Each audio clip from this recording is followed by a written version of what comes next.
इस वीडियो की खास बात यह है कि आप बहुत छोटे से पैसे के अमाउंट से भी काम शुरू कर सकते हो। दूसरा, एसी रिपेयरिंग के जो टूल है हमें 3 तरह से मेंटेन रखने होते हैं। सबसे पहली बात, एक होता है हमारा कंप्लेंट बैग, जो कि कंप्लेंट आने पे हमें लेके जाना होता है। दूसरा, एक एसी इंस्टॉलेशन, जिसमें हमें एक अलग तरह के टूल्स की ज़रूरत पड़ती है। और तीसरा, वर्कशॉप। तो मतलब ये तीनों टूल जो है हमारे किस तरह से मैनेज आपको करने हैं, इस वीडियो के अंदर मैं आप बताने वाला हूँ। और सबसे बड़ी बात देखिए, जब मैंने काम स्टार्ट करा था ना, तो बहुत ही कम पैसों से स्टार्ट करा था। और जैसे जैसे मुझे टूल्स की ज़रूरत पड़ती गई, मैं उन्हें बाय करता गया। तो इस वीडियो की सबसे बड़ी खासियत यही है कि मैं इसमें आपको ऐसे बाइंग गाइड बता रहा हूँ, किस तरह से आपको एसी के टूल खरीदने हैं, जिसमें आपका काम बहुत कम पैसों से शुरू हो जाएगा। और आप जो अर्निंग करोगे उन टूल के ज़रिए उसी से अपना काम आगे बढ़ा सकते हो। अपने टूल मतलब ज़्यादा से ज़्यादा खरीद सकते हो। तो कम पैसों में स्टार्ट करने के लिए शुरू करते हैं ये वीडियो। टूल्स ऐसे भी होते हैं जिनको हम टूल्स में नहीं गिन सकते, लेकिन वो चीज़ें भी हमारी टूल्स के अंदर ही आती हैं, जो कि आपको यूट्यूब पर किसी वीडियो के अंदर नहीं बताई गई हैं कि आपको ये खरीदनी है। तो सबसे पहले देखिए, जब एसी का काम हम शुरू करते हैं तो सबसे पहले हमें चाहिए होता है एक क्लैंप मीटर, जिसे टॉम टेस्टर भी बोलते हैं। और सबसे ज़रूरी और सबसे मुख्य टूल है ये, आपको सबसे पहले यही खरीदना है। और देखिए इसके खरीदने का तरीका, आप अगर पैसे से परेशान नहीं है तो आप अच्छे ब्रांड का खरीद सकते हैं, 1000-2000 रुपये तक का। नहीं तो आपको ये 350-300 रुपये में मिल जाएगा। बहुत ही अच्छा, ठीक है, काम करता है ये भी। और इसके साथ बस एक प्रॉब्लम रहती है, जो हमारी लीड है ये बहुत ही घटिया क्वालिटी की आती है, जो कि ख़राब हो जाती है। तो आप इसके साथ ना एक ये वाली लीड खरीद सकते हैं अच्छी क्वालिटी की, टॉम टेस्टर ये वाला और लीड ये वाली। मैंने भी ऐसे ही किया हुआ है। तो कुल 450 से 400 रुपये में ये हमारा तैयार हो जाता है। और इसके बाद आपको खरीदने होंगे सर्विस बैग। देखिए, बैग नंबर 1 आपको रखना है कंप्लेंट के लिए। जैसे कि कोई आपकी एसी रिपेयरिंग की समस्या आती है, तो उसके लिए आप जो है अपना पहला बैग तैयार करिए, उसके अंदर आपने एसी रिपेयरिंग के टूल रखिए। और दूसरा बैग तैयार कीजिए, उसके अंदर आप अपना एसी इंस्टॉलेशन के टूल तैयार कीजिए। और देखिए, जैसे कि आपको कोई एसी इंस्टॉलेशन की साइट मिलती है, आप एसी इंस्टॉलेशन का बैग ले जाते हो और सर्विस के टूल्स आपके वहीं रह जाते हैं। कई बार क्या होता है कि एसी के साथ कुछ समस्या आ जाती है, जो कि आप खुद से भी ठीक कर सकते हो, या फिर आपको दूसरा काम मिल जाता है साइट पर, जिसमें आपको एसी रिपेयरिंग, एसी सर्विसिंग वगैरह वॉश के लिए मिल जाते हैं। अगर आप एक ही तरह के टूल लेकर गए हो तो आपको वहाँ पर वो काम छोड़ना पड़ेगा या फिर दोबारा से जाना पड़ेगा। और कई बार क्या होता है, इंस्टॉलेशन के वक्त ही आपको एसी रिपेयरिंग वाले टूल की ज़रूरत भी पड़ जाती है। ऐसे में क्या करते हैं कुछ मैकेनिक, अपने एक ही बैग के अंदर ज़्यादा टूल डाल लेते हैं, जिसकी वजह से बैग का वजन ज़्यादा हो जाता है, बैग ज़्यादा फूल जाता है, उसकी चेन वेन लगाने में दिक्कतें आती हैं। ऐसे में क्या होता है कि बैग हमारा जो है वो जल्दी जो है ख़राब हो जाता है, फट जाता है। इसलिए मैं आपसे कहूँगा कि आप एसी इंस्टॉलेशन के लिए और एसी सर्विसिंग के लिए 2 बैग बनाइएगा। आप पहले बनाइएगा एसी सर्विसिंग का बैग, और इसके बाद आपको बाद में बना लेना है एसी इंस्टॉलेशन का बैग। हमारे पास भी 2 बैग हैं, हम भी इसी तरह से यूज़ करते हैं। इससे हमें फ़ायदा ही मिलता है, नुकसान कुछ होता नहीं है। प्लस जो हमारा बैग का वजन है वो 2 जगह डिवाइड हो जाता है। तो जैसे कि एसी इंस्टॉलेशन में 2 जने जाते हैं, अपना अपना बैग उठा लेते हैं, जिससे क्या है कि ज़्यादा वजन भी नहीं उठाना पड़ता और बैग भी ज़्यादा दिन चलते हैं और सेफ रहते हैं। इसके बाद हमारा अगला जो टूल है वो है मतलब प्लायर। आपको ये 2 चाहिए, ठीक है। इससे अगर आपको कोई कहता है 4-5 चाहिए तो आप उस पर मत जाइएगा, क्योंकि हम काफ़ी समय से काम कर रहे हैं। इन 2 से अलग ही बहुत ही कमी से किसी और प्लायर टाइप की जरूरत पड़ती है। नहीं तो फिलहाल ये 2 आपको चाहिए। आपको एक नोज प्लास चाहिए। नोज प्लास आप अच्छा खरीदना, जो कि यहाँ से मजबूत हो और ये उसका जो हिस्सा है काफ़ी टेम्पर्ड और चिकना हो, क्योंकि इससे ये फ्लेयरिंग में यूज़ होता है अच्छा, ठीक है। तो जिससे हमारी फ्लेयर ख़राब ना हो।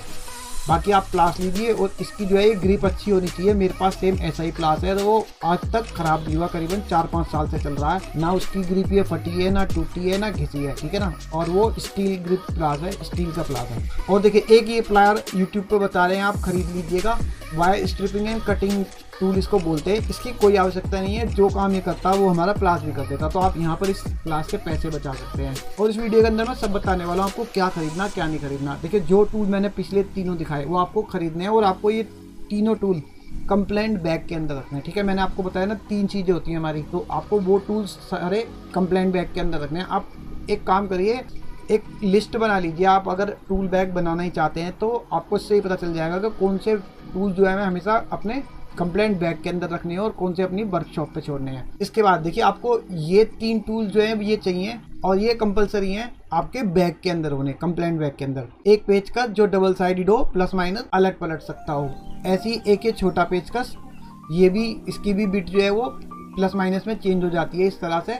और एक चाहिए आपको टेस्टर। इसके बाद आपको चाहिए वायरिंग टेप और 2 इंची वाली सेलो टेप, ये आप जरूरत पड़ने पर खरीद लेना। बाकी एक वायरिंग टेप आपको चाहिए ही चाहिए और ये टेफलॉन टेप, इसकी भी आपको जब जरूरत हो तब खरीद लेना। और ये आपको अपने कंप्लेंट बैग के अंदर रखनी है हमेशा। और ये भी इनमें से कोई सी भी एक कलर की आप ले सकते हैं। आगे देखिए ये आपको थिम्बल चाहिए होते हैं और अगर आपको इनकी स्लीव्स मिल जाएं तो बहुत ही बढ़िया बात है। ये 6 mm के थिम्बल है, हालांकि ये 7 mm के रहते हैं, 6 पॉइंट कुछ समथिंग के। ये आपको थिम्बल चाहिए, अगर आपको ऐसे साइड थिम्बल मिल जाते हैं तो ये बहुत ही बढ़िया बात है। बाकी आपको ये 2 थिम्बल्स एसी रिपेयरिंग के काम के अंदर चाहिए होते हैं और ये आपके कंप्लेंट बैग के अंदर ही होने चाहिए, क्योंकि ये एक तरह से टूल की तरह यूज होते हैं। क्योंकि अगर कहीं आप गए, वायरिंग जली मिली या कुछ भी हुआ तो आप वहाँ किस चीज से जोड़ोगे। अब ये 1 रुपए का 50 पैसे का आइटम थोड़ी ना लेने भगोगे, क्या समझे। तो आपको ये हमेशा अपने कंप्लेंट बैग के अंदर रखना है, कम से कम 10-5 थिम्बल्स हमेशा। इसके बाद देखिए ये किसी भी वीडियो में नहीं बताया गया कि आपको एसी या फ्रिज रिपेयर करते वक्त जो है ये टूल्स के बतौर आपको अपने पास रखना है। देखिए सबसे ज्यादा जो नॉर्मली घरों के अंदर जो एसी हैं उसके अंदर 45+6, 40+6 और 50+6, 45+6 का कैपेसिटर अपने पास जरूर रखते हैं, जिससे कि हम कंप्रेसर और मोटर को चेक कर सकें कि उसमें क्या खराब है। ज्यादातर क्योंकि 1.5 टन के एसी में 45+6 ही लगता है और 1.5 टन का एसी सबसे ज्यादा यूज होते हैं। और देखिए 45+6 MFD के कैपेसिटर का फायदा ये है, तो ज्यादातर एसीओ में यही लगा मिलेगा। दूसरा, आप 45+6 MFD के कैपेसिटर से किसी एसी में अगर 50 का कैपेसिटर लग रहा हो तो भी चेक कर सकते हो, 55 का कैपेसिटर लग रहा हो तो भी उसका कंप्रेसर चेक कर सकते हो, 60 का लग रहा हो तो भी आप उसका कंप्रेसर चेक कर सकते हो 45 की जगह। और यही हाल माइनस में है, अगर उसमें 40, 35, 30 का भी लगा हुआ तो भी आप कुछ सेकंड के लिए इसे लगाकर उसका कंप्रेसर चेक कर सकते हो कि चल रहा है या नहीं चल रहा है। इस 45 से आप ऊपर और नीचे सारे कैपेसिटर जो है आपने चेक कर सकते हो। तो 45+6 का कैपेसिटर आपके बैग में हमेशा होना चाहिए और 4 का और 2 या 2.5 का कैपेसिटर आपके बैग में होना चाहिए, जिससे कि आप जैसे 5, 4 या नीचे 1, 2 कैपेसिटर, 2 MFD के कैपेसिटर तक की कोई भी फैन मोटर आराम से चेक कर सको। आपको 2, 3, 4, 6 और 10 ये कैपेसिटर अपने पास हमेशा रखने हैं। 45 और 50 का कैपेसिटर, फिलहाल आप इनमें से 2-3 कैपेसिटर रख लीजिए, उससे काम चल जाएगा। एक ये PTC स्टार्टिंग के लिए, ये फ्रिज का कंप्रेसर चेक करने के काम आती है कि फ्रिज का कंप्रेसर चल रहा है नहीं चल रहा है। वैसे तो डायरेक्ट वायर के थ्रू भी स्टार्टिंग से जो है उसको चेक कर सकते हैं फ्रिज को, पर आप ये रखें तो ज्यादा बेटर है, बेकार जुगाड़ लगाने से अच्छा है। छोटा सा प्रोडक्ट है, बैग के अंदर रखा रहेगा, कोई दिक्कत नहीं है। इसके बाद देखिए ये ब्रश हैं जो आपको चाहिए होते हैं। सबसे पहले आपको एक टूथब्रश तो चाहिए ही चाहिए, क्योंकि ये स्प्लिट एसीओ, विंडो एसीओ को सर्विस करने के सबसे इम्पोर्टेंट टूल है। और देखिए आपको जो टूथब्रश चाहिए ना, ये आपको सुपर हार्ड ब्रश चाहिए। जितना भी ज्यादा से ज्यादा हार्ड ब्रश आपको मिलेगा उतना बढ़िया ये हमारी कोयल को सर्विस करेगा। और दूसरा, इस ब्रश के साथ देखिए ये ब्रश जो है हमने उल्टा बेंड करा हुआ, हमने इसको यहाँ से हीट देकर मतलब गर्म करके इसको हमने मोड़ दिया है, क्योंकि अब ये कोयल के संपर्क में इस तरह रहेगा और जो इतना स्पेस है ये हमारी जो हाथ है उसको कोयल से दूर रखेगा, जिससे कि हमारे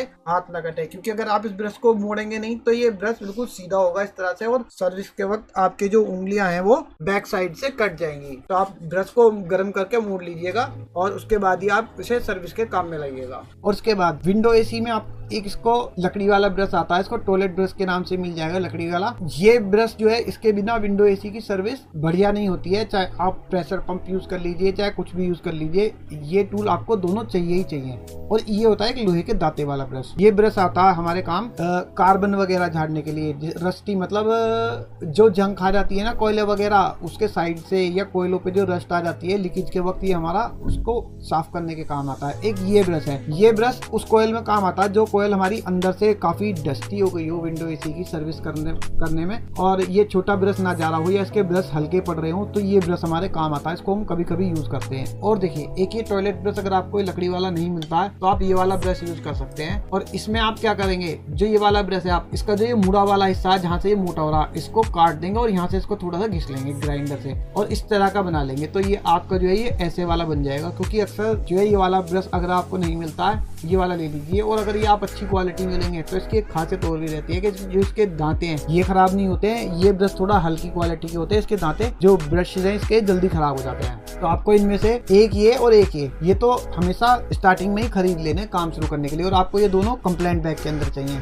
अभी तक मैंने आपको जितने भी टूल बताए ये सारे आपके कंप्लेंट बैग के अंदर रहेंगे, ध्यान रखना। और देखिए इसके बाद आती है मेजरिंग की बारी कि आप कोई चीज आप एसी इंस्टॉल करने जा रहे हो या कोई कमरा नापने जा रहे हो या फिटिंग के लिए विंडो एसी की साइज चाहिए, उसके लिए आपको चाहिए होते हैं ये सारे टूल। आप 5 मीटर वाला इंची टेप लीजिएगा, 10 फुट वाला मतलब 3 मीटर वाले लेंगे तो वो आपका जल्दी खराब होगा, आपके पैसे वेस्ट होंगे, क्योंकि 10 फुट तो अक्सर निकालना ही पड़ता है, 12 फुट, और ये आप 10-12 फुट तक निकालेंगे तो इंची टेप बहुत लंबा चलता है, खराब नहीं होता। 3 मीटर वाला बहुत जल्दी खराब होगा। तो ये वही टूल्स मैं बता रहा हूँ जो हम यूज कर रहे हैं। आपको एक लोहे वाला स्केल चाहिए, ये आप जब जरूरत हो तब ले लीजिएगा। बाकी आपको ये इंची टेप लेना है और कंप्लेंट बैग के अंदर। और देखिए दूसरा आपको चाहिए वाटर लेवल।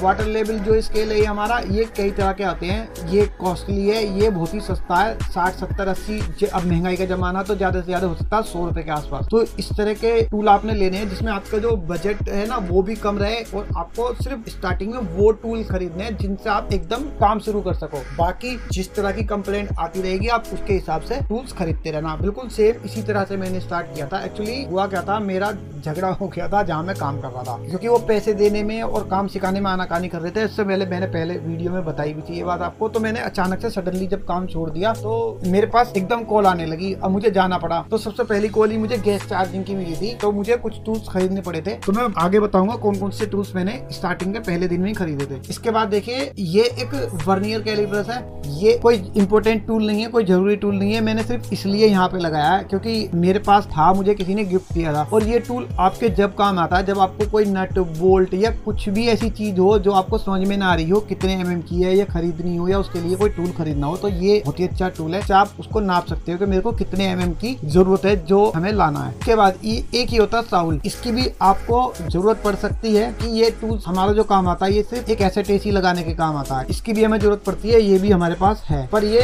1-2 साल में एक आध बार यूज होता है, क्योंकि कैसेट एसी की जो है इंस्टॉलेशन बहुत कम मिलती है। और वर्नियर भी आपको ये ज्यादा महंगा टूल नहीं है, आप खरीद सकते हो, ये थोड़ा कॉस्टली मिलेगा डिजिटल वाला, और ये आपको थोड़ा सस्ता मिलेगा। बस जरूरत हो तो खरीदना, नहीं तो मत खरीदना। अब देखिए वर्नियर कैलिपर्स की खासियत क्या होती है, ये आपका जो इंटरनल डायमेंशन है ये भी नाप देता है यहाँ पर कोई भी चीज इसमें लगाकर, और जो एक्सटर्नल डायमेंशन है ये भी आपकी नाप देगा जो बाहरी व्यास है किसी भी चीज का, और किसी भी चीज की गहराई भी नाप देगा या उसकी बाहर से लेंथ भी नाप देगा। इस तरह से जहाँ पे आप इसके जो को यूज करके नहीं नाप सकते, ये इसके पीछे से जो स्लाइडर है इसका, ये इसमें ये एक रोड निकलती है ऐसे, इससे आप नाप सकते हैं। ये बहुत ही अच्छा टूल है, पर आपको जरूरत हो तो ही खरीदना, नहीं तो कोई जरूरत नहीं है। हाँ, तो आपको कंप्लेंट बैग के अंदर हमेशा ये रखना है, और एक वाटर लेवल स्केल भी रखना है, ठीक है। बाकी ये सब टूल्स आपके वर्कशॉप पे पड़े रहेंगे इस काम के। इसके बाद देखिए आपको ये कार वॉश पंप जरूर चाहिए। एक्चुअली क्या है, जब हमने काम स्टार्ट किया था उस समय ये सब चीजें नहीं चला करती थी, 2013-14 में जो था ये यूज नहीं होती थी, तो हमने बिना इसके स्टार्ट करा था। पर अगर आप आज काम स्टार्ट करना चाहते हैं तो बहुत से जो कस्टमर हैं उनकी मानसिकता ये है कि बिना इसके अच्छी सर्विस नहीं हो सकती है, वो बिना इस पंप के सर्विस नहीं कराएंगे। आप अगर कंप्लेंट पे भी जा रहे हैं तो भी आपको ये पंप अपने साथ लेकर जाना पड़ेगा, क्योंकि हो सकता है जो कंप्लेंट है वो एसी में सर्विसिंग की वजह से आ रही हो। पर कस्टमर तो हमेशा एक ही कॉल करेगा, जी एसी कूलिंग नहीं कर रहा, उसको तो हमेशा ये लगता है कि गैस निकल गई है। इसलिए आपको ये टूल एक कंपलसरी अपने पास रखना होगा और हमेशा साइट पर जाते वक्त लेकर जाना होगा। अगर आपको पता है कि आपने एसी सर्विस नहीं करा है और किसी और की साइट पे आपको काम मिल रहा है, अगर आपने एसी सर्विस किया हुआ है तो आपको पता ही होगी कि हमने सर्विस करा था, प्रॉपर सर्विसिंग है, तो मतलब फॉल्ट कुछ हो रहा है, तब आप इसको एक बार को छोड़कर जा सकते हैं। इसके बाद आपको चाहिएगा एक ये एसी का जो है ना, ये एक बैग होता है, इसके अंदर हम एसी को पैक कर सकते हैं। और इसके बाद क्या है, जो हम अपने सर्विस करते हैं तो उसकी जो पानी की जो छींटे होती हैं वो पूरे घर में नहीं फैलती हैं, रूम के अंदर मतलब, और वो आसानी से सर्विसिंग में आ जाता है। इसके बाद देखिए आपको ट्यूब कटर चाहिए। ये ट्यूब कटर देखिए कई तरह के आते हैं, एक ये कॉस्टली वाला ट्यूब कटर है। इसमें क्या है, बस खास बात इसमें पाइप ना आसानी से हल्के हाथ से पकड़ने पे भी कट जाता है, और ये ट्यूब कटर सबसे बढ़िया ट्यूब कटर है। बस इसमें क्या है कि यहाँ पे ये रोलर नहीं है, तो इसमें पाइप थोड़ा जाम चलता है, आपको हाथ से अक्सर पाइप टाइट पकड़ना पड़ सकता है अगर आप पाइप काट रहे हो डायरेक्ट हाथ से पकड़कर, छोटा पाइप, उसके लिए बता रहा हूँ मैं। और ये सबसे अच्छा ट्यूब कटर इसलिए है, ये काफी सस्ता आपको 125-150 रुपए में मिल जाएगा और ये करीबन 300-250 रुपए से ऊपर ही आपको मिलेगा। और ये आपके बैग का वजन भी कम बढ़ाएगा। जैसे मैंने आपको बताया कंप्लेंट बैग के अंदर बहुत सारी चीजें होती हैं, तो वो सब चीजें हमें मेंटेन करनी है कि मतलब कम कॉस्ट में हमारा बैग बन जाए और इंपोर्टेंट टूल उसके अंदर हो, कोई एक्स्ट्रा टूल ना हो जिससे कि हमारे बैग का वजन ना बढ़े, और सस्ता भी। तो ये सस्ता, टिकाऊ और सबसे बढ़िया ट्यूब कटर है। उसके बाद एक छोटा होता है मिनी ट्यूब कटर, ये कभी कभी काम आता है लो स्पेस वाले एरिया में। तो आप ये जब कभी जरूरत हो, कहीं ऐसी जगह फंस जाओ जहाँ पे ये ट्यूब कटर ना चल सकता हो, तब आप ये परचेज कर लेना। बाकी आपको एक ये ट्यूब कटर जरूर खरीदना है स्टार्टिंग में, और ये आपके कंप्लेंट बैग के अंदर ही रहेगा। इसके बाद देखिए आपको चाहिए होते हैं 3 स्लाइड रिंच। अब ये 3 स्लाइड रिंच क्या करते हैं, ये देखिए ये इंडोर यूनिट में कॉपर पाइप कसने खोलने के काम आते हैं और इससे अलग भी काफी सारे काम करते हैं। तो आपको ये 2 टूल्स खरीद कर हमेशा अपने बैग में रखना है, एक 8 इंची का और एक 10 इंची का, और एक आपको खरीदना है 12 इंची का। पर ये आपको रखना है अपनी वर्कशॉप पे, क्योंकि हमारा जो ऑक्सीजन सिलेंडर होता है वो आपको खरीदना ही पड़ेगा, उसके बिना बहुत सारे काम नहीं होते हैं। उसमें ये हमारा काम आता है। इसका जो है उसका साइज जो है ना वो इतना नहीं होता कि ऑक्सीजन सिलेंडर वाला नट खोल सके। तो ये 12 इंची वाला ऑक्सीजन सिलेंडर का नट हमारे खोलने और काम कसने काम आता है। तो ये आप जब सिलेंडर खरीदेंगे तब खरीद लेना। बाकी आपको ये 2 स्टार्टिंग फर्स्ट डे ही खरीदने पड़ेंगे टूल। उसके बाद देखिए आपको कुछ छोटा सा रेगमाल का टुकड़ा चाहिए, एक डबल साइडेड ब्लेड चाहिए, और डबल साइडेड ब्लेड आपको बढ़िया हार्ड वाला चाहिए, लोकल वाला नहीं चाहिए। अगर आपको क्राउन का मिल जाता है ब्लेड कहीं अच्छी हार्डवेयर की दुकान पे तो बहुत ही अच्छी बात है। लोकल ब्लेड जो है वो समस्या करते हैं एक्चुअली। कई बार जंग खाए हुए रस्टी जो बेच होते हैं वो इससे कटते नहीं है, मतलब उसके अंदर माइनस का निशान नहीं बन पाता है। तो अगर जो हमारा अच्छा वाला ब्लेड मैं बता रहा हूँ क्राउन वाला, वो उस बेच को भी काट देता है, उसमें माइनस का निशान बना रहता है और पेचकस से खुल जाते हैं। और बहुत सारी चीजों में काम आता है। एसी इंस्टॉलेशन के वक्त पाइप काटने के काम आएगा, इंसुलेशन काटने के काम आएगा। और इसलिए आपको ये जो है पेपर कटर खरीदने की कोई जरूरत नहीं है, बेकार वजन भी बढ़ेगा और पैसा भी खर्च होगा। तो आप एक आरी का ब्लेड खरीद लीजिए, मल्टीपल काम करता है बहुत सारी। और आपको चाहिए होगी एक 1.5 फुट की छेनी, 1.25 फुट या 1.5 फुट की कम से कम। इसके बाद आपको चाहिए एक 6 इंची की रेती। रेती इससे ऊपर भी आती है 9-12, पर आपको मैं 6 इंच की इसलिए कह रहा हूँ क्योंकि हमें ज्यादा रेती की जरूरत नहीं पड़ती है कामों के लिए, ज्यादातर फ्लेयरिंग टूल के लिए जरूरत पड़ती है फ्लेयर बनाने के लिए। और आप बड़ी रेती लोगे कॉस्टली भी आएगी, और दूसरा आपके बैग का वजन भी बढ़ेगा। तो ये आपकी सस्ती भी आएगी और ये आपकी बढ़िया है, फ्लेयरिंग करने में इससे कोई दिक्कत नहीं आती है। ठीक है, तो ये आपको ये हमेशा बैग में रखना है, ये भी। और अगर आप रख सकते हैं तो छेनी भी बैग में रखिए, क्योंकि कई बार आप अगर कंप्लेंट पे जाते हैं और आपको स्प्लिट एसी उतारना पड़ा, पीछे होल हुआ, तो आप इसको होल को क्लियर कर सकते हैं। एक बार को आप हथौड़ा मत रखिए, पर छेनी आप रख सकते हैं। ये ब्रेक वायर है और इसका काम ये है कि अगर कई जगह पर जैसे ये बरसात के दिनों में इंडोर से पानी लीकेज की समस्या आने लगती है, तो कई बार वहाँ पर वायर वगैरह आसानी से नहीं जाती, पर ये वायर चली जाती है और ज्यादा वजन भी नहीं है। तो आपको एक ये रखनी है, और एक आपको एलन की का सेट खरीदना है, जो कि 1.5 से और करीबन 6 mm तक की एलन की जिसमें हो। 8 और 10 की एलन की कोई आवश्यकता नहीं पड़ती है इस काम में, क्योंकि मैं सिर्फ छोटे घर के एसीओ की बात कर रहा हूँ, बहुत बड़े अलग एसीओ की बात नहीं कर रहा हूँ फिलहाल। तो इसमें आपको 6 वाला तो एलन की कभी कभी यूज होगी, फिलहाल आपको 5 से 4 एलन की का सबसे ज्यादा यूज पड़ेगा, और बाकी ये कभी कभी रेयरली आपको जरूरत पड़ेगी एलन की। तो आप ये वाला सेट खरीद लीजिए सस्ता सा कोई। इसके बाद आपको एक ये फोम जरूर रखनी है, छोटी सी, बहुत ही 2-3 mm या 4 mm मोटी ये फोम होती है। ये अक्सर स्प्लिट एसी की कंप्लेंट निपटाने में काम आती है, पानी वानी गिरने की समस्याओं में। इसके बाद आपको देखिए ये इंपोर्टेंट टूल है, और ये सब अपने बैग के अंदर रखने हैं जो मैंने बताया, ये भी और ये भी। अब इसके बाद देखिए आपको 2 लाइन खरीदनी है क्वार्टर वाले साइज की, मतलब 2 सूट वाले साइज की, मतलब R/22 के नाम से आपको ये लाइन मिल जाएंगी। आपको 2 खरीद के रखनी है ये, और एक आपको खरीदनी है R32 या R410 के नाम से ये लाइन आपको मिल जाएगी। बस इसमें फर्क क्या रहता है, इनका जो ये कसने का जो हमारा नट है ये 1-2 सूट का रहता है, और जो ये हमारी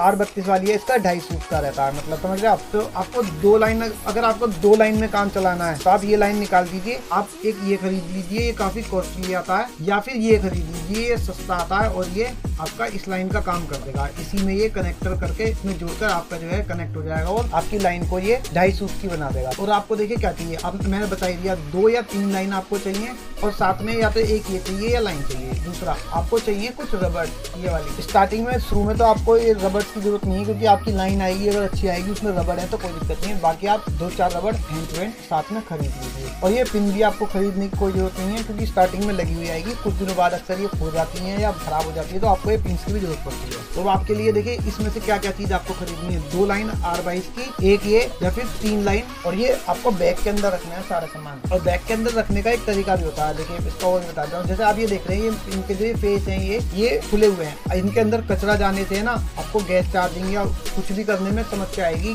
मैं एक बार फंस चुका हूँ, उसके बाद से मैं क्या करता हूँ, अब इनके ना हमेशा मुंह पर टेप लगा कर रखता हूँ काम करने के बाद, जिससे कि इसके अंदर कभी कचरा ना जाए। देखिए, और आपको उसके बाद खरीदना होता है एक मैनीफोल्ड गेज। अब मैनीफोल्ड गेज कॉस्टली भी आता है। दूसरा, अगर आप बैग का वजन नहीं बढ़ाना चाहते हो, सस्ते पैसे में काम करना चाहते हो, तो आपको एक डबल वाला मैनीफोल्ड ना खरीद के आप ये वाला खरीद लेना, जिसमें 500, 450, 500 प्रेशर का होता है ये। ठीक है, देखिए इसमें -30 तक वैक्यूम भी है, और उसके बाद आपका ये 400-500 तक आपको गैस का प्रेशर भी दिखा देगा। तो आपके ये दोनों काम ये अकेला ही कर देगा, क्योंकि इसमें हाई प्रेशर, लो प्रेशर सबका ही है ये गेज एक तरह से। तो आपको एक ये सिंगल गेज में ही आपका काम चल जाएगा, आपको ये 2 मीटर खरीदने की जरूरत नहीं है। तो ये भी आपको हमेशा बैग के अंदर ही रखना है। ये सारा कंप्लेंट का सामान है, जो कि आप इसके बाद बात करते हैं पिंच टूल खरीदने की। देखिए ये पिंच टूल है मेरे पास 3 तरह के अवेलेबल है, मैंने यहाँ आपको दिखा रखे हैं। ये पिंच फ्लायर है, ये पिंच ऑफ टूल है, और ये भी पिंच ऑफ टूल है। अब इन तीनों में बेस्ट कौन सा है जिसमें हमारा कम खर्चा हो और औजार हमारा जो है वो बढ़िया हो? तो मैं आपको बताऊंगा, जो ये वाला पिंच फ्लायर है ये मेरे पास है, और मैं बताऊँ इसका रिजल्ट ज्यादा बढ़िया नहीं है। ये अक्सर पिंच नहीं कर पाता, कई बार पाइप को हमें पिंच करना पड़ता है इसमें खोल के, तो ये मुझे पसंद नहीं आया। हालांकि इसके जो हम पिंच करते हैं उसकी एक खास बात होती है कि इसके द्वारा करा गया पिंच हमारा हम फ्लास्क के द्वारा वापस से खोल लेते हैं दबाकर। अब बात करते हैं इसकी। आजकल देखिए यूट्यूब पर ना वीडियो डाली हुई है कई लोगों ने, इस वाले टूल को खरीद लिए, कंपनी का टूल है, कंपनी यूज करती है, बहुत अच्छा टूल है, और ये इस तरह का जो है पाइप को पिंच करता है। और आप देख रहे हैं इसने कितना बेहतरीन करके पिंच करा है, पर लेकिन ये मुझे टूल पसंद नहीं आया, क्योंकि ये जो पिंच करता है ये हमेशा के लिए पाइप को दबा देता है, और उसके द्वारा जो दबाया गया पाइप है वो खोला नहीं जा सकता वापस। तो ये परमानेंट पिंच वाला है। तो एक्चुअली हम जो काम करते हैं ना उसमें अक्सर हमें पिंच वापस खोलना पड़ता है। जैसे रेफ्रिजरेशन में आप यूज करोगे ना फ्रीजर के अंदर, तो वो पिंच आपको खोलना है NRV मतलब पिन वाल लगाने के बाद। और ये दूसरी जगह यूज होता है हमारा विंडो एसी के अंदर। तो विंडो एसी के अंदर क्या है, जैसे उसमें कोई वाल्व लगा हुआ नहीं आता है गैस वगैरह चेक करने के लिए, तो परमानेंट वो उसका पाइप बंद होता है, तो वहाँ पर इसको लगाकर वाल्व लगाना पड़ता है, और उसके बाद पिंच को खोलना पड़ता है। इसलिए अगर आपने इससे वहाँ पर पिंच करा तो वो खुलेगा नहीं, और कोई यूजलेस है ये, मतलब एक तरह से ये टूल यूजलेस ही है। अगर आपको परमानेंट पिंच नहीं करना तो ये बेकार टूल है, वाहियात टूल मेरे हिसाब से, तो आप इसको मत खरीदिएगा। हालांकि ये ऑनलाइन 3-4 हजार रुपए का मिल रहा है, आपके टोटल पैसे वेस्ट है। अब बारी आई इस वाले टूल की। अब देखिए ये वाला टूल भी बेकार है हमारे हिसाब से, ये वाला टूल भी बेकार है। ये टूल मिल जाएगा आपको 200, 250, 300 रुपए का, शायद मेरे ख्याल से 300 रुपए के अंदर ये अमेज़न पे मिल रहा है आज की डेट में। और इसका ये वाला वर्जन, ये थोड़ा अच्छा वर्जन है, ये आपको सिर्फ .com पे मिलेगा, जैसे ebay.com, amazon.com, ये थोड़ा ब्रांडेड है, और ये आपको 2-2.5 हजार रुपए से ऊपर का ही मिल रहा है उनपे। अब इस वाले टूल की खासियत क्या है, इसमें देखिए ये वाला जो एरिया आप देख रहे हैं, ये हमारा कॉपर पाइप को पिंच करने के लिए दिया गया है। इसमें हम अपना कॉपर पाइप दबा सकते हैं, और ये वाली जो आप देख रहे हैं ये वाले होल्स, इन तीनों होल्स के अंदर उस पिंच एरिया को दबाकर हम अपना पाइप का वापस से होल खोल सकते हैं, तो उसमें हमारी गैस का आना जाना शुरू हो जाएगा। और ये देखिए इन्होंने यहाँ पर दिखाया हुआ है, यहाँ पर पिंच करा हुआ है पाइप को, उसके बाद यहाँ पे मुंह इसका बंद कर दिया, उसके बाद चाहे आप NRV लगाओ या कुछ भी लगाओ, या इसको परमानेंट बंद करो, और उसके बाद आप इसको यहाँ से खोल भी सकते हो। तो ये बेस्ट पिंच ऑफ टूल है। आपको अगर पिंच टूल चाहिए तो आप ये वाला लेना, ये और ये आपके पैसे वेस्ट हैं। और देखिए अगर आप फ्रिज का काम करते हैं, फ्रिज की गैस चार्जिंग करते हैं, तो आपको ये हमेशा बैग में अपने रखना होगा ये टूल, क्योंकि फ्रिज में ये हमेशा काम आता है, क्योंकि फ्रिज में जो है गैस चार्जिंग के लिए कभी भी वाल लगा हुआ नहीं आता है, तो उसमें हमेशा NRV लगाने से पहले या कुछ भी करने से पहले हमेशा, या फिर आपको अगर गैस पे डाउट है तो गैस चेक करने से पहले ये लगाना पड़ सकता है। इसके बाद देखिए आपको ये गोटी खरीदनी है, 2 सूत का हैंडल है, और ये इसके गोटी है। आपको ये गोटी का सेट चाहिएगा, ठीक है, 8 mm से करीबन 14 mm का। ये सारी गोटी अक्सर कहीं ना कहीं किसी न किसी एसी में लगती है, तो एक ये गोटी का सेट आपको खरीदना ही पड़ेगा। आप जब जरूरत हो तब खरीद लेना, बाकी आप बिना इसके भी जब आप खरीद लोगे तो ये आपका जो है कंप्लेंट बैग के अंदर रहना चाहिए ये भी सामान। और एक चीज, आपको ये एक 2 गोटी लंबी वाली खरीदनी पड़ेंगी, एक 13 और 14 mm की, और उसी हैंडल के साथ की, 2 सूत वाले हैंडल के साथ की। उसमें क्या है, आप देख रहे हैं कि ये नट है, ये नट काफी लंबे है, तो ये इसको नीचे से कसने के काम आ जाते हैं। अक्सर क्या करते हैं मैकेनिक में, इनको ऊपर से कस देते हैं, जो कि गलत है। उसमें क्या होता है, जो ये कवर है ये हमारा फिर बाहर की तरफ खुलता नहीं है, जिससे क्या है आगे कंप्लेंट करते में समस्या आती है। तो इसलिए आपको ये गोटी हैंडल के साथ ये 2 गोटी लंबी खरीद के रखनी है, और ये वो सब सामान है जो मेरे पास है। और ये अक्सर एसी इंस्टॉलेशन के वक्त काम आता है या फिर एसी रिमूविंग के वक्त काम आता है आउटडोर को निकालते वक्त। आप इसको चाहे तो कंप्लेंट बैग में रख लीजिए, चाहे खाली इंस्टॉलेशन वाले बैग में रख लीजिए। इसके बाद देखिए आपको सबसे इम्पोर्टेंट टूल है ये, आपको एक घड़ी, बत्ती और एक ये 2 kg का LPG सिलेंडर और एक ऑक्सीजन सिलेंडर चाहिए, जिससे आप इस तरह का एक सेटअप बना सकें। और इस सेटअप की खास बात ये है कि जो हमारी कॉइल रिपेयर है, उस कॉइल रिपेयरिंग में ये सबसे बढ़िया टूल है, क्योंकि जहाँ पर हीट नहीं हो पाती है कोई आसानी से, वहाँ भी ये जो है हमारा पाइप को अच्छे से गर्म कर देता है और उससे क्या है हम अपनी कॉइल को रिपेयर कर लेते हैं। अब देखिए इसके लिए हमें क्या क्या चाहिए बनाने के लिए। आपको चाहिए एक ये ऑक्सीजन रेगुलेटर, और देखिए इसमें जैसे आप एक पैर से बंद देख रहे हैं ना, आप इस तरह से 2 मीटर निकल कर इसको ले सकते हैं, आपको ये सस्ता पड़ेगा। और उसके लिए आपको चाहिए कम से कम ये 4 क्लिप, एक आपको चाहिए LPG रेगुलेटर, और ये रेड और ब्लू या रेड ब्लैक जो भी मिले, कम से कम 12 फीट की पाइप, क्योंकि अगर मान लीजिए 10-12 फुट की हाइट पर कोई चीज आपकी लगी हुई है तो आप उसको मैनेज करके काम कर सकें। अगर आप ज्यादा छोटी लाइन बना लोगे 5-6 फुट की, तो आप सिलेंडर ऊपर उठाते रखते फिरोगे किसी न किसी चीज पे। तो इस चीज से बचने के लिए आपको क्या करना है, कम से कम 10-12 फुट की आपको ये पाइप लेने हैं, और रेगुलेटर आपको ये वाला लेना है अच्छा वाला, और घड़ी भी आपको एक या थोड़ी अच्छी वाली लेनी है, मीटर निकलवा दीजिएगा, क्योंकि मीटर वैसे भी अधिकतर टूट जाते हैं, तो आपकी कॉस्टिंग कम हो जाएगी। और इनमें से आपको कोई भी चीज अपने बैग के अंदर रखने की जरूरत नहीं है, ठीक है। ये आपकी वर्कशॉप पे यूज होने वाले टूल हैं या स्पेशली किसी साइट पर जाने के टूल है जब आपको जरूरत पड़ेगी। अब देखिए आपको एक ये वाली वेल्डिंग टॉर्च ले लेनी है, और आपको इसके साथ जो है 2 नंबर की ये एक नोजिल ले लेनी है, ठीक है। ये 2 नंबर की नोजिल हम यूज करते हैं गैस वेल्डिंग के लिए। 3 नंबर 2 नंबर आप चाहे दोनों ले लीजिए, दोनों से भी काम हो जाता है। इसके बाद आपको एक लेना है 2 किलो का LPG सिलेंडर, और उसके साथ आपको लेना है ये लॉन्ग वाल्व का, ठीक है, LPG का गैस का ये लॉन्ग वाल्व। इसका क्या खास बात है, इससे ना आप इस वाले सिलेंडर में अपना रेगुलेटर लगा सकते हैं। तो ये दोनों चीजें आपको अलग अलग से बाय करनी पड़ेंगी, और ये अच्छा वाला लीजिएगा आप, अगर हल्का वाला लेंगे तो ये अक्सर लीक करते रहते हैं। इसके बाद देखिए कुछ लोग क्या करते हैं, LPG सिलेंडर नहीं खरीदते हैं, आप ब्यूटेन कैन जो है अपना ये खरीद लेते हैं, जिस अक्सर लोग LPG कैन के नाम से मांगते हैं, पर ये LPG नहीं है, ब्यूटेन है। तो आप ब्यूटेन कैन ले सकते हैं, और उसमें ये वाला पाइप लग जाता है। पर उसके लिए क्या है, हमें बताता हूँ किस तरह से लगाते हैं। जो ये हमारी आप देख रहे हैं ना, ये फ्लेम टॉर्च जो है, ये लो टॉर्च, इसका ये नोजल यहाँ से खोलकर इसमें यहाँ पर कस लेते हैं, और 1 या 1.5 फीट का ये पाइप इसमें ज्यादा से ज्यादा यूज किया जाता है, क्योंकि ब्यूटेन कैन में इतना ज्यादा गैस नहीं होती है कि आप 10 फीट की पाइप के अंदर से लगा कर रखें। तो तरीका ये कि आपको अगर ब्यूटेन कैन लगाना चाहते हो LPG सिलेंडर की बजाय, तो आप क्या करिए, इसको खोलकर और अपनी जो लाल वाली लाइन है उसको 2 या 1.5 फीट की छोटी कर लीजिए, और इसमें ये कैन आप इसके लगा सकते हैं। आपको फिर ये खरीदने की कोई जरूरत नहीं है, पर यह है कि आपको सस्ता पड़ता है, और ज्यादा जहाँ पर काम हो वहाँ ये आपको लेकर ही जाना पड़ेगा।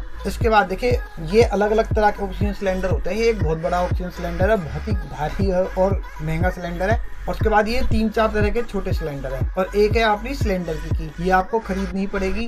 जिस दिन आपको कोई ऐसी साइड मिल जाए जहाँ पे आपकी जो ब्लोटोर्च काम ना कर रही हो, तब आप इसको खरीद लीजिएगा। और मैं बताता हूँ अब ये वाले सिलेंडर में आपको कौन कौन से खरीदने हैं। आपको ये सिलेंडर की जरूरत नहीं है। देखिए हमारे पास तो तीनों सिलेंडर हैं, ये भी मेरे खुद के सिलेंडर की इमेज है। ये बड़ा सिलेंडर है हमारा, इसको हम भरवा कर वर्कशॉप पे छोड़ देते हैं, जो कि हमारा 6 महीने तक चलता रहता है आराम से। एक ही सिलेंडर में बहुत दिनों तक काम हो जाता है। दूसरा एक ये सिलेंडर है, ये हम नाइट्रोजन के काम लाते हैं, जिससे कि हम जो एसी की लीकेज वगैरह चेक करते हैं उसमें हम इस नाइट्रोजन सिलेंडर का यूज करते हैं। और एक ये सिलेंडर है, ये हमारा साइट पे ले जाने के लिए है। जैसे कि बहुत सारी साइट ऐसी होती है जिन पे ना अक्सर जो हमारी ब्लो टॉर्च है वो काम नहीं करती। बहुत सारी जगह होती है जहाँ पे ब्लो टॉर्च जो हमारी फेल हो जाती है, वहां पर हमें ये सिलेंडर लेके जाना पड़ता है घड़ी बत्ती के साथ। अब देखिए एक इस तरह की टॉर्च आती है, ये एक बेकार टूल है जो कि आपको बिल्कुल खरीदने की जरूरत नहीं है। इस टूल के साथ बहुत सारी डिसएडवांटेज हैं। एक तो ज़्यादा हीट नहीं बनाता है, दूसरा जब इससे हम कहीं गर्म करते हैं ये पूरे काफ़ी ऊपर तक हीट फेंकता है, काफ़ी ऊपर फुटों तक इससे काफ़ी सारी चीज़ें जल जाती हैं। ठीक है, मतलब कुल मिला के बेकार है। अब देखिए मैंने स्टार्टिंग में ये खरीद लिया था, मुझे इतनी नॉलेज नहीं थी, देखिए क्या हालत हो गई है। जब से खरीदा है 2014 में खरीदा था, आज तक ऐसे ही पड़ा है। 1 या 2 बार चलाया था, उसके बाद से पैसे ही खराब हो गए। ठीक, और अब देखिए आपने जो रेगुलेटर लेना है गैस का, आपने ये वाला लेना है, ऐसा भी नहीं लेना है सस्ता सा कोई। अच्छा रेगुलेटर लेंगे, आपकी सेफ्टी भी रहेगी और मजबूत स्मूथ भी रहेगा। और सबसे बढ़िया बात क्या है, ये बहुत जल्दी लग जाता है और निकल जाता है। अक्सर क्या होता है इंडस्ट्रियल यूज में हम ये वाला जो रेगुलेटर यूज करते हैं एलपीजी के लिए, इसकी डिसएडवांटेज बहुत सारी हैं। लगाने में बहुत टाइम लेता है, दोनों तरफ चूड़ी कसनी पड़ती है, एक भी तरफ की आपकी ये टी वाली चूड़ी खो गई तो आप परेशान, आपकी ये निकल के भग गई तो भी परेशान। इसमें ऐसा कोई झंझट ही नहीं है। तो हम भी अब ये यूज करते हैं, ये मैं लाया था, ये सारा टोटल पैसा वेस्ट हो गया।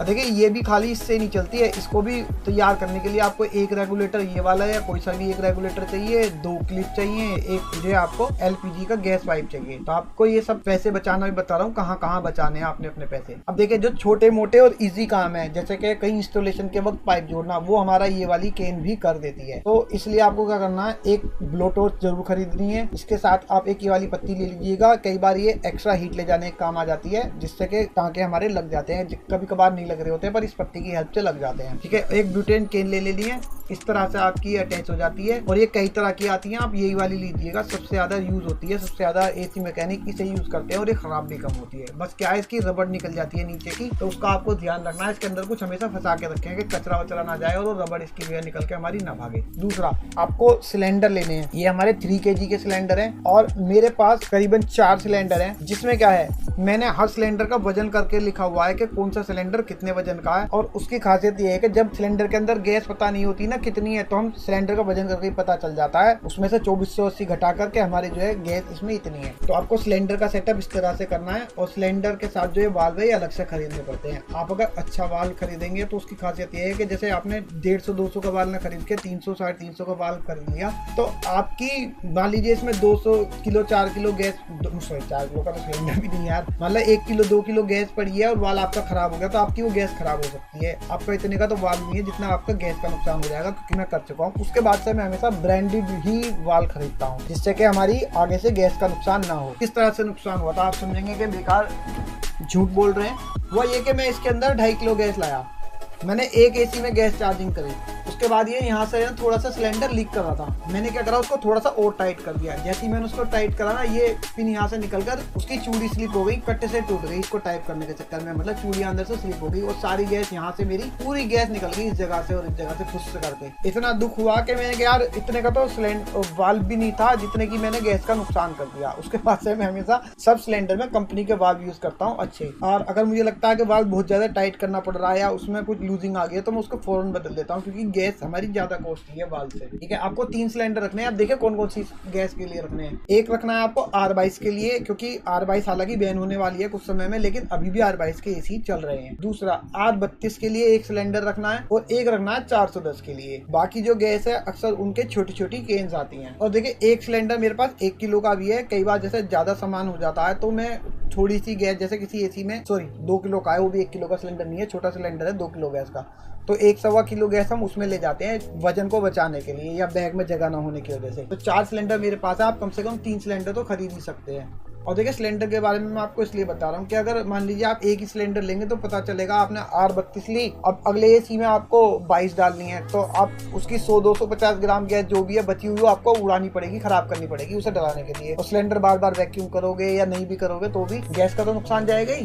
तो आप कम से कम 3 सिलेंडर रखिए, जैसे जैसे गैस चार्जिंग आती रहे वैसे वैसे आप खरीदते रहिएगा। और ये भी आपको जो है सामान बैग के अंदर नहीं रखने हैं, जब जरूरत पड़ेगी तभी। अब देखिए एसी इंस्टॉलेशन के वक्त हमें किस किस चीज की जरूरत पड़ती है। आपको एक 24 mm रोटरी हैमर मशीन चाहिए और इसके साथ आपको चाहिए 13 mm का ड्रिल चक। इससे क्या है, जैसे कई चीजें होती है जिसमें हमें हैमर यूज नहीं करनी होती, नॉर्मल बीट या कुछ और टाइप का कोई जैसे स्क्रू वगैरह कसने के लिए पेचकस वगैरह यूज करना होता, तो इसे हम इसमें लगाकर यूज कर लेते हैं। और ये सब है मेरे पास, और ज्यादा महंगा टूल नहीं है, 250-300 या रुपए का कुछ का होगा, अच्छा ये काफी। और रोटरी हैमर आप जितनी अच्छी लोगे उतना बढ़िया है, क्योंकि उतना हैवी ड्रिल ये आपका उठा पाएगी, तो आपको ये जरूर लेनी है मशीन। 6 mm के 2 बिट में अपने साथ रखता हूँ, क्योंकि एक बार एक साइड थी वहां पर 6 mm का बिट मेरा टूट गया था और काफी दूर लेने जाना पड़ा था, समस्या हो गई थी। तो तब से मैं 6 mm के 2 बिट रखता हूँ, क्योंकि ये वैसे टूटता तो नहीं है आसानी से, पर फिर भी मैं हमेशा ये मान के चलता हूँ कि टूट जाएगा। और एक 14 mm का बिट हमें चाहिए होता है फास्टनर इंस्टॉल करने के लिए, तो ये 2 बिट हमें चाहिए इंडोर टांगने के लिए, स्टेबलाइजर टांगने के लिए और आउटडोर लगाने के लिए। इससे अलग एक हमको चाहिए 1.5 फुट लंबा, ये आता है हमारा हैमर बिट 16 mm का। 16 mm का लेंगे, थोड़ा मजबूत रहेगा, अच्छा रहेगा और होल भी बड़ा फोड़ेगा। आप 14 mm का भी ले सकते हैं। तो मेरे पास 16 mm का ये 1.5 फुट का है।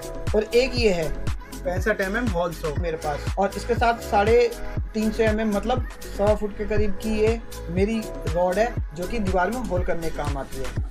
और ये देखिए हमारे पास छोटे छोटे बिट भी हैं। ये वाले बिट 3 mm और 2.5 mm के मेरे पास हैं, 3.5 mm के, 4 mm के। ये दो मैं रखता हूँ क्योंकि ये इजीली टूट जाते हैं। और ये वाले बिट देखिए, ये बिट कहाँ काम आता है, ये हमारे कंप्रेसर बदलने का काम आता है। अक्सर कई बार क्या रहता है, कंप्रेसर के जो नीचे की जो लैग होती हैं जिन पर हम कंप्रेसर कसते हैं वो अलग पोजीशन की आ जाती हैं, पोजीशन होती है वो अलग रहती है पुराने कंप्रेसर के हिसाब से। तो जो उसकी टांगे जो लगाने के लिए ना हमें ये ड्रिल कर अलग से नए बोल्ट डालने पड़ते हैं। तो उसके अंदर हमें ये 8 mm और 9 mm का बिट अक्सर चाहिए होता है।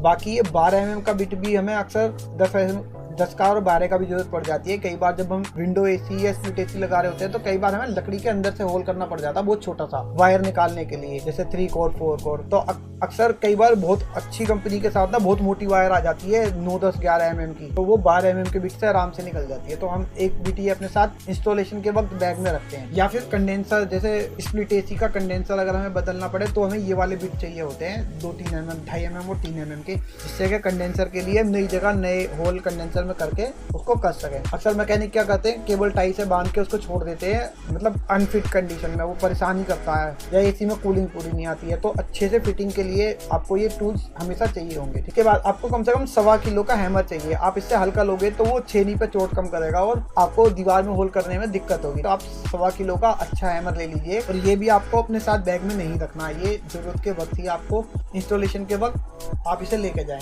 दूसरा, अब देखिए बहुत सारे तरह के ये बेंडर आते हैं जो कि हमारे कॉपर पाइप बेंड करने के काम आते हैं। देखिए ये जो कॉपर पाइप बेंडर है ये 6-7 तरह के आते हैं, हाफ का, 6 सूत का, मतलब जैसे ये 5/8 है वो 6/8 रहता है। आपको मैं सीधे बताऊं, आपको सिर्फ 2 बेंडर खरीदने हैं। सबसे पहले आपको सिर्फ एक बेंडर खरीदना है हाफ का 1/2 मतलब आधे इंच का, सबसे ज्यादा यूज होता है ये बेंडर। और कभी आपको 2 टन के एसी की इंस्टॉलेशन मिले तो आप क्या करिए 5/8 का बेंडर खरीद लीजिए, नहीं तो आपको इसकी कोई जरूरत नहीं है। आप सिर्फ हाफ का बेंडर खरीद के रखिए स्टार्टिंग में। और ये होता है देखिए इंटरनल स्प्रिंग बेंडर है, ये इस तरह से देखिए कॉपर पाइप के अंदर डालकर पाइप को बेंड कर दिया जा रहा है इसमें। पर मैंने अभी तक यूज नहीं करा और नहीं मेरी समझ में आ रहा है। मुझे तो ऐसा लग रहा है कि अगर गलती से इसको लगाने के बाद पाइप थोड़ा सा भी बेंड हो गया ना पूरा, तो पाइप अंदर ही फंस जाना है, क्या समझे, निकलेगा भी नहीं। क्योंकि जो ये वाला स्प्रिंग बेंडर है ये भी अक्सर अगर आपसे जरा सी गलती हुई तो पाइप के साथ फंस जाता है, तो ये तो चूड़ी घुमा के निकल जाता है। पर ये मुझे उम्मीद नहीं है निकलेगा भी, क्योंकि जब इसको घुमाते हैं तो ये चूड़ी एक तरफ इसकी टाइट होती जाती है, दूसरी तरफ ये पाइप पे ढीला होता चला जाता है। तो इसकी ये खासियत है। तो ये वाला बेंडर ही मुझे पसंद है, मैंने अब तक खरीदा नहीं है। जब यूज करूंगा तब बताऊंगा, पाइप को मोड़कर तोड़कर देखूंगा कि कहीं फंसता तो नहीं है। अब देखिए बाकी एक बेंडर ये रहता है हमारा इस तरह से पाइप बेंड करने के लिए, और सबसे अच्छा बेंडर तो यही है, पर ये हर जगह यूज नहीं हो सकता। इन दोनों बेंडर की खासियत ये है कि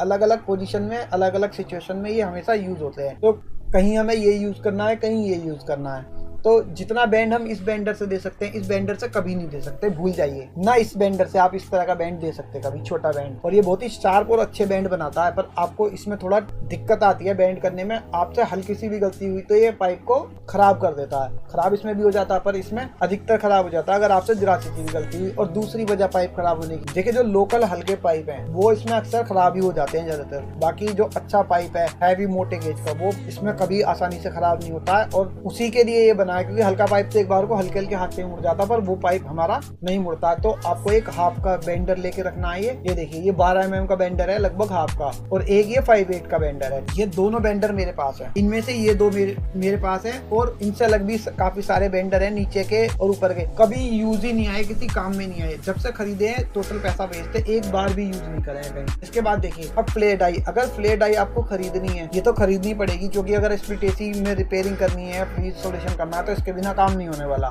अब सबसे जरूरी बात देखिए, ये डाई सबसे अच्छी डाई है क्योंकि इसमें स्विचिंग टूल भी मिल रहा है। क्वार्टर, हाफ और 5/8 के पाइप की स्विचिंग करनी पड़ती है, पर ये काफी कॉस्टली है, और ये आपका 500, 600, 700 रुपए में आपको अच्छी डाई मिल जाएगी ये वाली। और इसमें सबसे बड़ी खासियत ये है कि आपके बैग का वजन कम बढ़ाएगी, और आपको ये भी सिर्फ हम कंप्लेंट के इंस्टॉलेशन के वक्त ही लेके जाते हैं। नॉर्मली हम इसको बैग में नहीं रखते क्योंकि बैग का वजन बढ़ाती है चीजें, तो ये हमारे वर्कशॉप पे एसी इंस्टॉलेशन वाले बैग के अंदर अलग से पड़े रहते हैं।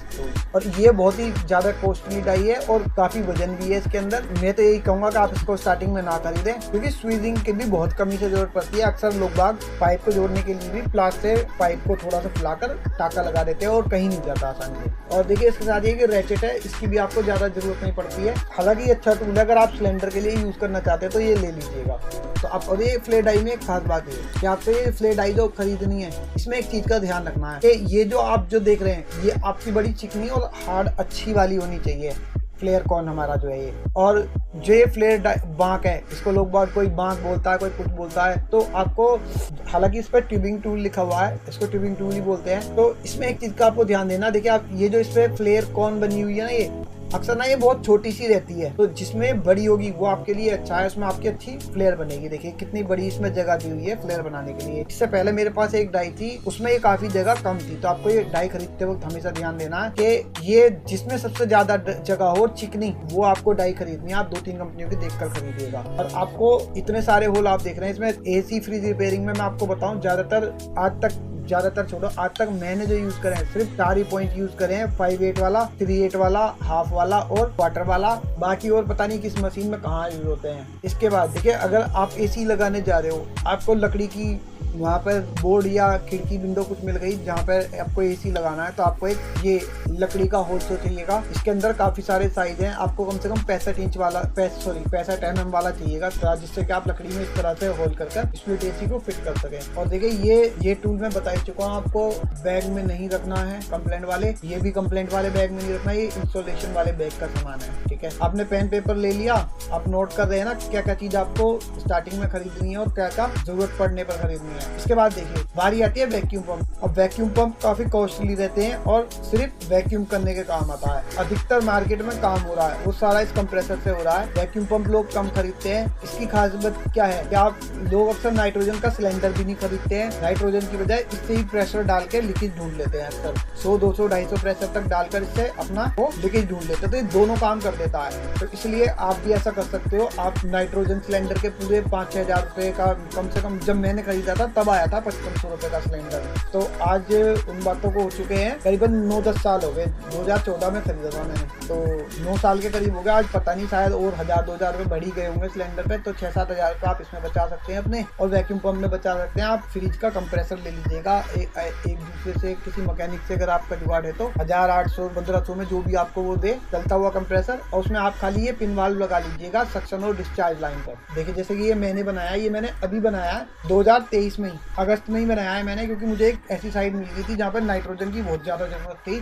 तो वहाँ पे मुझे खाली फ्लैशिंग करनी थी, ज़्यादा प्रेशर नहीं डालना था, तो वहाँ पर कोई दिक्कत नहीं थी। इसलिए ये मैंने 2 टन का रोटरी लेकर बनाया। मेरे पास 2 टन की ही रोटरी रखी हुई थी, तो वहाँ पर मैंने ही फ्लैशिंग करी। लाइनों में पानी चला गया था बारिश आने से, लाइनें खुली छोड़ दी थी इंस्टॉलेशन वाले ने, मतलब सॉरी पाइपिंग वाले ने। तो आप 1 टन का रोटरी कंप्रेसर लेकर ये 1 टन की रोटरी से ही बना सकते हैं। इससे अच्छा काम करेगा क्योंकि इसका प्रेशर कम रहता है और टाइमिंग ज़्यादा रहती है, और इसका जो है प्रेशर भी इसके मुकाबले ज़्यादा और जल्दी बना कर देगा, और आपका वैक्यूम भी कर देगा और आपका प्रेशर भी डाल देगा ये पंप। इसके बाद देखिए एक बारी आती है पाइप को फुलाकर ज्वाइंट करने की, स्विचिंग करने की, इस तरह से।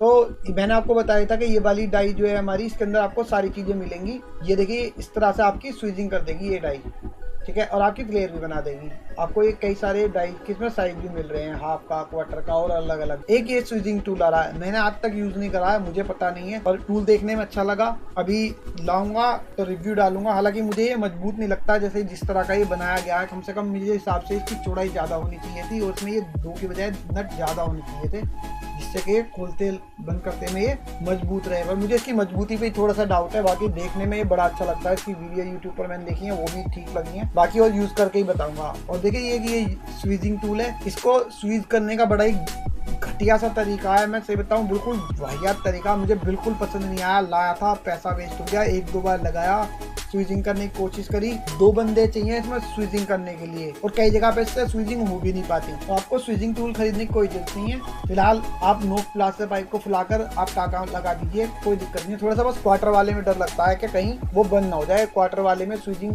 करना अच्छा रहता है वैसे थोड़ा। तो आप स्वीजिंग टूल अभी मत खरीदिएगा। स्वीजिंग टूल का मैं देखता हूँ कुछ अच्छा अल्टरनेट अगर आपके लिए हो जाए तो। एक देखिए आपको चाहिएगा 100 वाट का बल्ब, एक होल्डर और कुछ 2.5 mm की वायर। जैसे कि हमें एसी में मोटर मोटर वगैरह की जैसे वायरिंग मिट जाती है, खो जाती है या नहीं पता होती है, उसमें ये हमारा काम आता है motor, window AC, split AC की मोटर की वायरिंग ढूंढने में। आपको एक चाहिएगी लोहा काटने वाली आरी, और इस तरह के बहुत सारे जो है ये हमारे टी आती है। ये अक्सर इसको ना ब्लोअर खोलने के काम लाते हैं, और ये मैंने खरीदी थी, एक बार भी आज तक नहीं यूज हुई, ऐसे ही पड़ी है। तो आप ये जब जरूरत पड़े तो खरीदिएगा। ये भी टूल आपको कोई खरीदने की जरूरत नहीं है, इसकी भी आपको कभी जरूरत पड़े तो खरीदिएगा, नहीं तो कोई दिक्कत नहीं।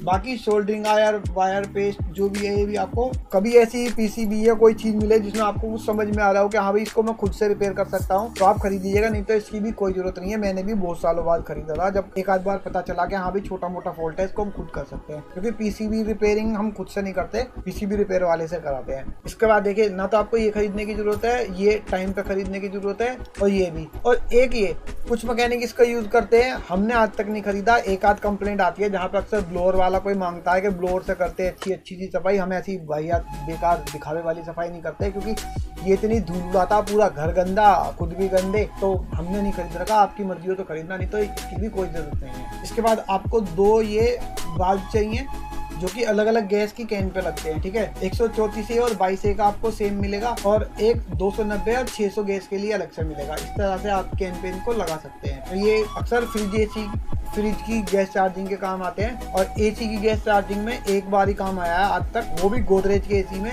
290 गैस थी शायद, तो शायद उसमें मैंने यूज करा था। और देखिए, एक ये इंपॉर्टेंट टूल है, ये आपको खरीदना ही पड़ेगा जब आपको कैपिलरी नापनी हो। तो इसमें क्या, आपको कैपिलरी का गेज आप नाप सकते हैं, और आपको एक छोटा तिकोरा इसके साथ खरीदना पड़ेगा। ये कैपिलरी काटने में बहुत अच्छा टूल है। हालांकि या तो आप रेती से घिसकर भी काट सकते हैं, और एक बहुत ही बारीक दांतों का आप आरी का ब्लेड ले सकते हैं, उससे भी आप कैपिलरी को आसानी से काट सकते हैं। एक ये फ्लग आपके काम आएगी, ये एसी रिपेयरिंग में काम नहीं आती कहीं भी, लेकिन फ्रिज रिपेयरिंग में जरूर काम आती है, और इससे अक्सर फ्रिज पे टाका लगाने में इसके बिना दिक्कत होती है। तो ये काफी सारी चीजों पर लग जाती है एक ही फ्लक्स, इस पर सब लिखा होगा किस किस चीज पे आपका एक फ्लक्स काम आ जाएगा। आप जब जरूरत पड़े, फ्रिज की गैस चार्जिंग करनी हो, टाका न लग रहा हो, तब खरीद लेना, चाहे फ्रिज रिपेयरिंग करते हो जाते हुए खरीद लेना। ये दोनों चीज जब आपको कभी कैपिलरी पे डाउट हो तब खरीद लेना, इसकी भी आपको कोई जरूरत नहीं है। और ये सारा सामान, ये जो है आपका सारा सामान, ये वर्कशॉप पे रखने का, बैग में लेके घूमने का नहीं है। जब कभी आपको डाउट हो तब इसे लेके जाइए, नहीं तो जरूरत नहीं है। फ्लक्स आपकी बैग में रहेगी अगर आप गैस चार्जिंग पे जा रहे हो। बाकी ये है आपका ओवर ब्रीजिंग रॉड, तो ये आपको जब भी चाहिएगी जब आप कहीं जा रहे हो। बाकी 2-4 6 इंच का टुकड़ा बैग में पड़ा रहे, इससे कोई दिक्कत नहीं है, ये रहनी चाहिए सर। इसके बाद देखिए, ये है एनेमोमीटर। ये क्या है, हमारा विंडो एसी, स्प्लिट एसी का, आउटडोर का, इनडोर का एयर फ्लो टेस्टिंग के काम आता है, और ये भी मेरे पास है, ये वाला मॉडल मेरे पास है। और जब से मैंने लिया है, मैं सही बताऊं, पहले कई चीजें ऐसी थी जो काफी कंफ्यूजनिक थी, जिससे मुझे बड़ी दिक्कत होती थी एसी में, और जब से मैंने ये लिया है, काफी सारी ऐसी कंप्लेंट थी जो पहले समझ में नहीं आती थी, फिर आने लगी कि एसी में कूलिंग क्यों नहीं हो रही है। तो आप ये भी ले सकते हैं, ज्यादा महंगा टूल नहीं है, मुझे अब तो याद नहीं है कितने का लिया था, आप ऑनलाइन इसको चेक कर लीजिएगा कितने का है, तो आप सस्ता सा ले लीजिएगा, ज्यादा महंगी की जरूरत नहीं है। और आप एक डिजिटल मीटर भी ले सकते हैं इस तरह का, जो कि कूलिंग, रूम टेम्परेचर और आपका ग्रिल टेम्परेचर नापने का काम आता है। ये खाली ग्रिल टेम्परेचर और फ्रीजर का टेम्परेचर नापने के काम में आता है। और ये दोनों मॉडल मेरे पास हैं, क्योंकि अगर फ्रीजर के अंदर हमें टेम्परेचर नापना हो तो इसको रखकर हम मीटर को बाहर रख लेते हैं। तो ये लीड काफी इसके साथ लंबी है, तो इससे फ्रीजर के अंदर का भी टेम्परेचर पता चल जाता है कि फ्रीजर के किस हिस्से में कितना टेम्परेचर है। ये बहुत ही अच्छा टूल है। और बाकी ये स्प्लिट एसी में ये टूल अक्सर काम आता है, क्योंकि ये एयर फ्लो भी बताता है और के अंदर टेम्परेचर का भी है। ये यहाँ पर इसका टेम्परेचर सेंसर लगा हुआ है, जो कि आपको बता देगा कि रूम टेम्परेचर कितना है और आपकी ग्रिल से जो एयर आ रही है उसका टेम्परेचर कितना है। तो ये आप जब जरूरत हो तब खरीदिएगा। बाकी कंप्लेंट बैग के अंदर ये दोनों चीजें मैं रखता हूँ, एक टाइम में एक ही रखता हूँ लेकिन। और देखिए, आपको इससे अलग चाहिए पेंसिल, मार्कर या फिर स्केच पेन, क्योंकि कई बार क्या होता है, कुछ जगह ऐसी होती है जहाँ पर पेंसिल नहीं चलती, पेन भी नहीं चलते, पर वहाँ पे स्केच पेन या मार्कर चल जाते हैं मार्किंग करने के लिए। तो कस्टमर के घर जाकर बार बार मांगने से इंस्टॉलेशन के वक्त अच्छा है कि आप अपने पास ये छुटपुट चीजें हैं, हल्की फुल्की सी, आप रख लीजिए। इसके बाद देखिए, ये है लकड़ी काटने वाली आरी, और ये है एक तिकोरा, ट्रायंगल वाली रेती है ये हमारी, है ना, एक तरह से। ये इस पर धार लगाने के काम भी आती है, और कई जगह अलग तरह की कुछ घिसने घिसाने के काम भी आ जाती है। और एक ये है आरी, जहाँ पर ये आरी नहीं चल सकती ना, वहाँ पर ड्रिल मशीन से होल करने के बाद पहले ये वाली आरी चल जाती है, उसके बाद ये वाली आरी चलकर काम हो जाता है। और मैं बताऊँ, इन सब टूल्स की आपको जरूरत नहीं है। अगर आपको आरी चलानी नहीं आती है, लकड़ी विंडो एसी का काम नहीं करना, तो आपको इनकी कोई जरूरत नहीं है। एक्चुअली मुझे लकड़ी का काम भी थोड़ा थोड़ा आता है, तो हम विंडो एसी भी अक्सर खुद से लगा देते हैं। मेरे पास ये आरई का सेट है, आपको इसकी वजह कोई जरूरत नहीं है। और देखिए एक ये 450 mm का लॉन्ग हैंडल है एल शेप का, और ये आपको खरीदना ही पड़ेगा। लेकिन जिस दिन आपको कंप्रेसर बदलना हो, या जैसे कंप्रेसर विंडो एसी के अंदर कंप्रेसर के बोल्ट खोलने हो या फिर मोटर खोलनी हो, तब ये अक्सर काम आती है। और इसके साथ आपको 14 या 13 नंबर की गोटी अक्सर चाहिए होती है। 13 mm और 14 mm की गोटी चाहिए होती है, या 12 mm की गोटी। जैसे मैंने बताया कि उसके पेच खोलने के हमारे अक्सर काम आती है मोटर के, क्योंकि वहाँ पर पेचकस नहीं जाता, गोटी हैंडल छोटा पड़ जाता है। कंप्रेसर आप जानते ही हैं काफी लंबा होता है, ऊंचा होता है, उसमें ऊपर से कॉपर पाइप निकल रहा होता है, तो वहाँ ये समस्या आती है। उसको ये गोटी के जरिए हम सॉल्व कर लेते हैं। तो ये गोटी बहुत ही इंपॉर्टेंट टूल है। ये मेरे पास है। एक ये एक्सटेंशन केबल है, जो कि ड्रिल मशीन वगैरह को हमें कभी दूर से चलानी हो तो उसके काम आ जाती है। तो आप 5-6 मीटर की एक एक्सटेंशन केबल एक्स्ट्रा बना लीजिएगा जब आपको जरूरत पड़े। और देखिए अलग अलग तरह के, अलग अलग साइज के नट बोल्ट आपको चाहिए होंगे, वॉशर चाहिए होंगी थोड़ी बहुत। ये सब टूल्स जो है आपके हमेशा बैग में होने चाहिए, और आप जैसे जैसे जरूरत पड़े, जरूरत के अनुसार टूल्स खरीद लीजिएगा। बाकी मैं आपको बता ही चुका हूँ कि आपको कौन सी चीजें इंपॉर्टेंट है जो खरीदनी है, और जो चीजें नहीं खरीदनी वो भी बता ही चुका हूँ। तो आपने पेन पेपर कॉपी लिया, आपने नोट कर लिया ना आपको क्या क्या चीजें खरीदनी है, क्या नहीं खरीदनी है। तो देखिए सिलेंडर के बारे में भी मैं बताना भूल गया था कि ये सिलेंडर आप जब लगे ना कि आपकी ब्लो टॉर्च काम नहीं कर रही है, तब आप ये सिलेंडर खरीद लीजिएगा, नहीं तो आपको सिलेंडर खरीदने की कोई जरूरत नहीं है स्टार्टिंग में। क्योंकि ये कॉइल रिपेयरिंग में सबसे बढ़िया है। आपकी कॉइल रिपेयरिंग में जो है ये केन और बत्ती काम नहीं आएगी, पहले बता रहा हूँ। क्योंकि कॉइल के अंदर जो हमारे फिन्स वाला हिस्सा रहता है वो हीट और कूलिंग को एब्जॉर्ब कर लेता है, जिसकी वजह से